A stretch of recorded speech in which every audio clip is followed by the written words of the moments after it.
2017 McLaren 570 GT review. A small Canary Isle, and about 300 kilometers west of the African coast as location for the launch of a new McLaren car? I didn't really think that was a good idea at first, but when I came to Tenerife, which is the biggest of the Canary Islands, I quickly realized how wrong I was. It was the perfect setting to try out the new, and more refined Gran Turismo character of the McLaren 570 GT. Together with the 570S Coupe, and the 540C Coupe, the 570 GT is the third model in the recently Sports Series family of McLaren. The 570 GT is a derivative of the 570S, which was launched about 6 months ago, leaving the key figures, and major parts such as chassis, and drivetrain unchanged, however putting an even bigger focus on everyday usability, and comfort, which was good on the 570S already. The powertrain consists of the familiar twin, turbocharged 3.8-liter V8 producing 570 horsepower, and 600 Nm of torque, which arrive at the rear wheels through the 7-speed dual-clutch gearbox SSG. The 570 GT with 1,350 kg of dry weight is about 37 kg heavier than the 570S, and accelerates from 0-100 km in 3.4 seconds versus 3.2 seconds in the 570S.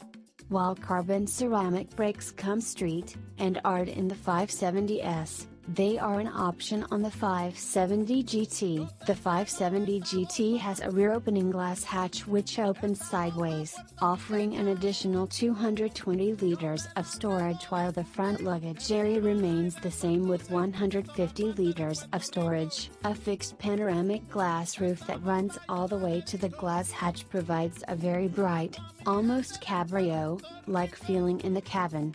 To ensure that the sun, which I found to be very intense in Tenerife, doesn't do more harm than good, the roof glass has an 18% tint, and features a sound and solar film that absorbs solar radiation, and provides additional noise insulation. It is the same glass used on the P1, by the way. Other features that help increase everyday usability include more storage in the doors, and for the first time in a McLaren, a glove box, not in US models due to legal restrictions. The doors on the 570 GT open further, and the sill is now lower and narrower to facilitate getting in and out of the car. The seats can be electronically adjusted in 8 ways, and are fully upholstered in leather as street and hard. Tailor-made Pirelli P0 tires help reduce in-cabin road noise for a more relaxed and comfortable traveling experience if you want to. Driving experience. Despite my initial doubts about the location, the roads on Tenerife turned out to be a fantastic choice to put the McLaren 570 GT to the test. They included almost every terrain, from highway to mountain passes with good and bad tarmac, narrow hairpins, fast corners, and gave me spectacular views of the Atlantic, and a volcano at 2,500 meters above sea level. I started the drive on the highway in the normal setting for both suspension and gearbox, cruising along the Spanish highway at 120 km/h with cruise control on. I couldn't wish for a more comfortable ride. It can easily rival its competitors in that segment, namely the Porsche 991 Turbo or the AMG GT. Suddenly I realized that the McLaren provokes a very special reaction from people.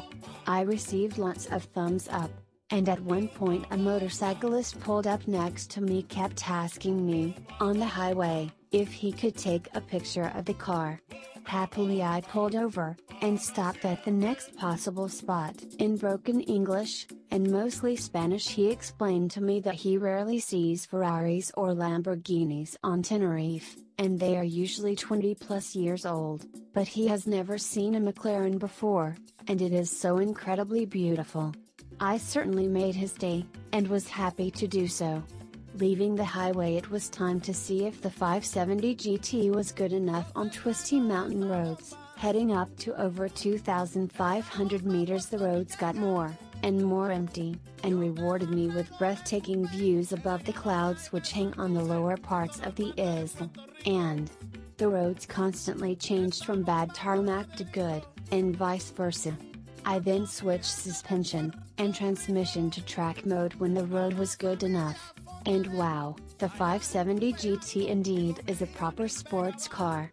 With escape set to dynamic, the car allowed a little bit of drift before cutting power, and on a close stretch of the road I was able to put the car sideways a couple times. Even at the limit of traction, the car is easily controllable, and simply a ton of fun when going sideways, while the turbos and the V8 combined with the sports exhaust create a very motivating and engaging sound, to say the least.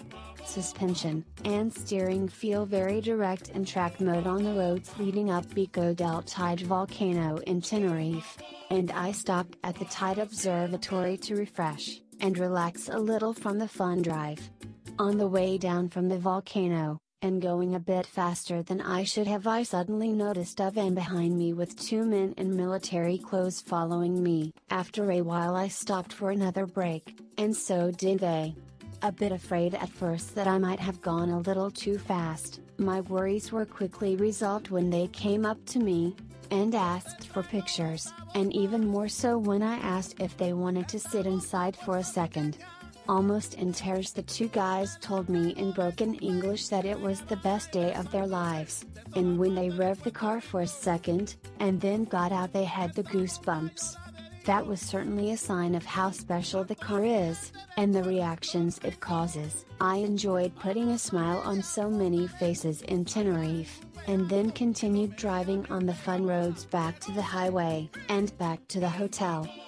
It was really impressive for me to see how so many different characters could be fitted into one car, so the 570 GT certainly is a car with great day-to-day usability. However, it is still a proper sports car, and a true McLaren that turns heads wherever it goes. The competition, the McLaren 570 GT, starts at 154,000 GBP, about 10,000 GBP above the 570S, and its main competitors are going to be the Porsche 991 Turbo, and the Mercedes-AMG GT, which are quite a bit more affordable, however lack the exclusivity and spectacular looks of the McLaren.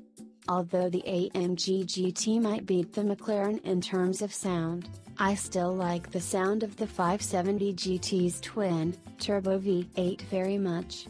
Conclusion: while a bit more expensive than the 570S, it might be worth considering the 570 GT, because it features everything one could wish for in a daily driver, and comes with an extensive extras list already included in its base price. It is as comfortable as you want it to be for long drives, but at the same time a true and proper McLaren sports car with the twist of a button. As the reactions on the streets have shown, the unique looks of the 570 GT certainly appeal to most people, and it's greatly satisfying to put a smile on so many people's faces just by passing by. An experience that can hardly be reproduced with any of its competitors. Thanks for watching and listening. Please like, subscribe, share and comment.